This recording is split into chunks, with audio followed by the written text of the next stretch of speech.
立法院新会期这个调集委员已经选好啊，进前风声讲南北合作无发生，由民进党抢8席，国民党7席，无党籍的1席，是讲伫社会维权委员会投票时发生意外插曲。民进党的立委刘建国将票投给家己，第四讲党内同志黄秀芳减1票。民进党团强调讲，虽然可能是因为无写字，也毋过这个党团的议员依照党团内规进行处理。刘建国1票。立宪委员会调委选举提出乌龙戏上演，民进党维权委员会主委刘建国伫咧投票时，敢若挡唔着人。无说字投互家己，刘建国雄雄无表情，佮甲党内同志黄秀芳会失礼。黄秀芳发言了后是笑笑啊，佮打对方的警告头，毋过党团煞尾敢会甲因处罚，备受关注。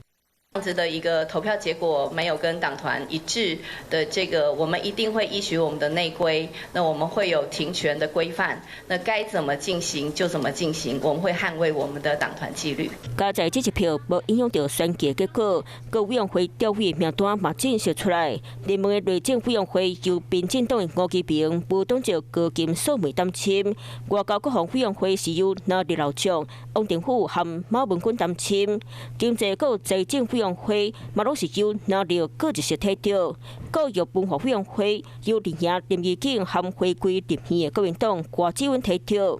未来3党团总调主战场司法委员会由张家彬和检察官出身的吴宗宪当选，8委员会林爷提8席，南阳7席，无党籍是1席。我相信在野合作，只要我们推的方向是正确的，对人民是有利的，那我想我们都还是会继续进行下去。对我们来讲，我们尊重了，好不好？我们随中招委，一党一个招委而已啦。调委选举除了摆案款着，麻烦看作是争取2026县市长大选的名单。想要参选花莲县长的刘建国，就要传出有意思想要争取维权委员会调委。啊，这摆当选司法委员会调委的张家彬，和国民党立委阿明海，麻烦点名会整后一届县市长的人选。我现在做好立法院党团书记长的角色，以及做好第11届立法委员的角色。但是要为接下来这个2026的屏东县长给提名。这个不是党团今天的记者会主题哦，我私下再跟您回应啊。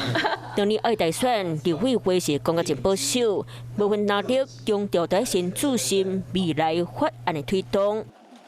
Hello， 我是林仙怡。想要抢先掌握最及时的新闻资讯吗？赶快订阅、按赞、开启小铃铛，锁定华视新闻 YouTube 频道。